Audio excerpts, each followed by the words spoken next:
16वां अध्याय। देव प्रतिमा का पूजन तथा शिवलिंग के वैज्ञानिक स्वरूप का विवेचन।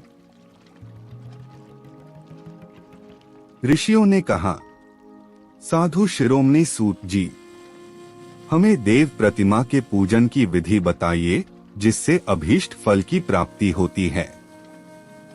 सूत जी बोले, हे महर्षियों, मिट्टी से बनाई हुई प्रतिमा का पूजन करने से पुरुष स्त्री सभी के मनोरथ सफल हो जाते हैं।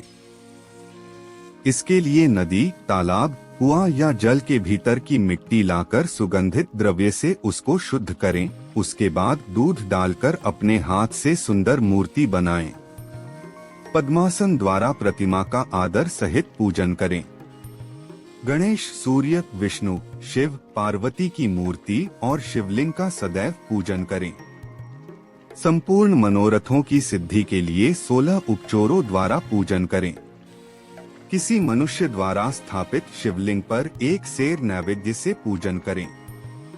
देवताओं द्वारा स्थापित शिवलिंग को 3 सेर नैवेद्य अर्पित करें तथा स्वयं प्रकट हुए शिवलिंग का पूजन 5 सेर नैवेद्य से करें। इससे अभीष्ट फल की प्राप्ति होती है। इस प्रकार सहस्र बार पूजन करने से सत्यलोक की प्राप्ति होती है। 12 अंगुल चौड़ा और 25 अंगुल लंबा यह लिंग का प्रमाण है और 15 अंगुल ऊंचा लोहे या लकड़ी के बनाए हुए पत्र का नाम शिव है। इसके अभिषेक से आत्मशुद्धि, गंध चढ़ाने से पुण्य, नैवेद्य चढ़ाने से आयु तथा धूप देने से धन की प्राप्ति होती है। दीप से ज्ञान और तांबूल से भोग मिलता है। अतएव स्नान आदि 6 पूजन के अंगों को अर्पित करें। नमस्कार और जाप संपूर्ण अभीष्ट फलों को देने वाला है।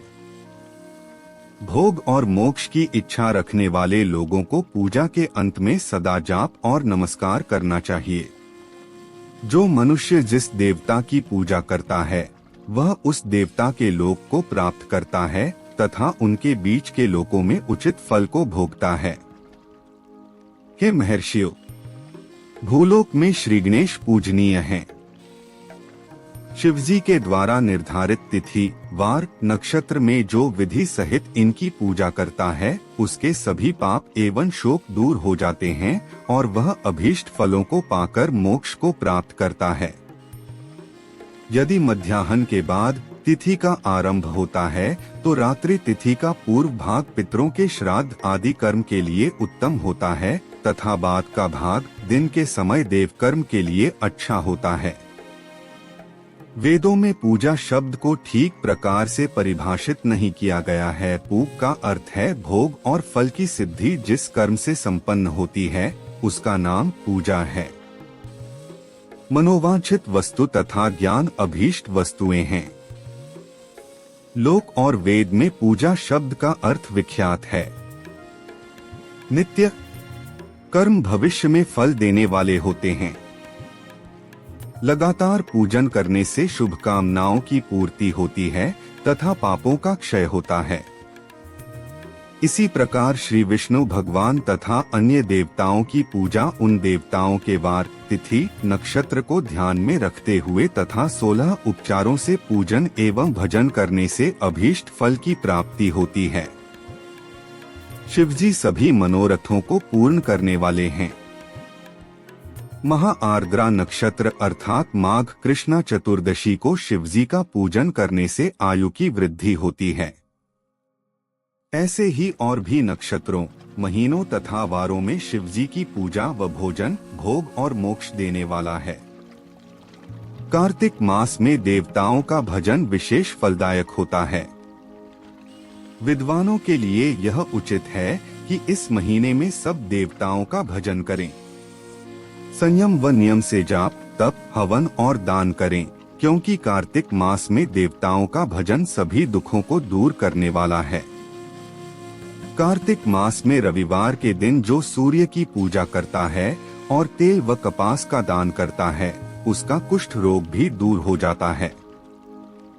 जो अपने तन मन को जीवन पर्यंत शिव को अर्पित कर देता है उसे शिवजी मोक्ष प्रदान करते हैं। योनि और लिंग इन दोनों स्वरूपों के शिव स्वरूप में समाविष्ट होने के कारण वे जगत के जन्म निरूपण हैं और इसी नाते से जन्म की निवृत्ति के लिए शिवजी की पूजा का अलग विधान है। सारा जगत बिंदुनाद स्वरूप है। बिंदु शक्ति है और नाद शिव, इसलिए सारा जगत शिव शक्ति स्वरूप ही है। नाद बिंदु का और बिंदु इस जगत का आधार है। आधार में ही आधेय का समावेश अथवा लय होता है। यही सकलीकरण है। इस सकलीकरण की स्थिति में ही सृष्टिकाल में जगत का आरंभ हुआ है। शिवलिंग बिंदु नाद स्वरूप है, अतः इसे जगत का कारण बताया जाता है। बिंदु देव है और नाद शिव, इनका संयुक्त रूप ही शिवलिंग कहलाता है।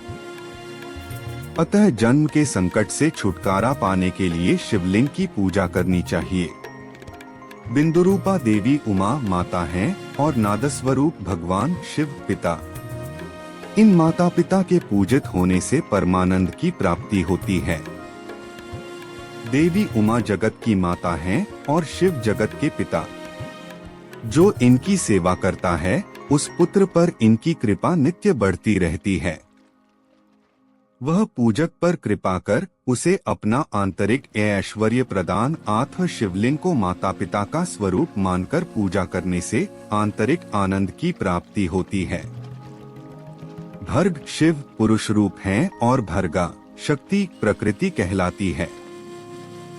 पुरुष आदिगर्भ है क्योंकि वही प्रकृति का जनक है। प्रकृति में पुरुष का संयोग होने से होने वाला जन्म उसका प्रथम जन्म कहलाता है। जीव पुरुष से बारंबार जन्म और मृत्यु को प्राप्त होता है। माया द्वारा प्रकट किया जाना ही उसका जन्म कहलाता है। जीव का शरीर जन्म काल से ही 6 विकारों से युक्त होता है, इसीलिए इसे जीव की संज्ञा दी गई है। जन्म लेकर जो प्राणी विभिन्न पाशों अर्थात बंधनों में पड़ता है वह जीव है। जीव पशुता के पाश से जितना छूटने का प्रयास करता है उसमें उतना ही उलझता जाता है। कोई भी साधन जीव को जन्म मृत्यु के चक्र से मुक्त नहीं कर पाते।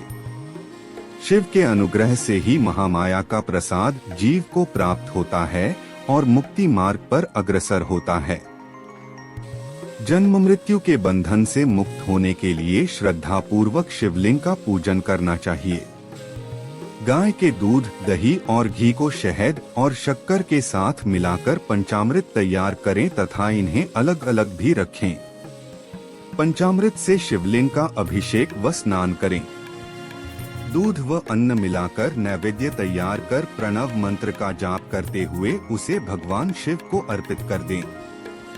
प्रणव को ध्वनिलिंग, स्वयंभूलिंग और नाद स्वरूप होने के कारण नादलिंग तथा बिंदु स्वरूप होने के कारण बिंदुलिंग के रूप में प्रसिद्धि प्राप्त है। अचल रूप से प्रतिष्ठित शिवलिंग को मकार स्वरूप माना जाता है, इसलिए वह मकारलिंग कहलाता है। सवारी निकालने में उकारलिंग का उपयोग होता है। पूजा की दीक्षा देने वाले गुरुआचार्य विग्रह आकार का प्रतीक होने से अकारलिंग के 6 भेद हैं। इनकी नित्य पूजा करने से साधक जीवन मुक्त हो जाता है।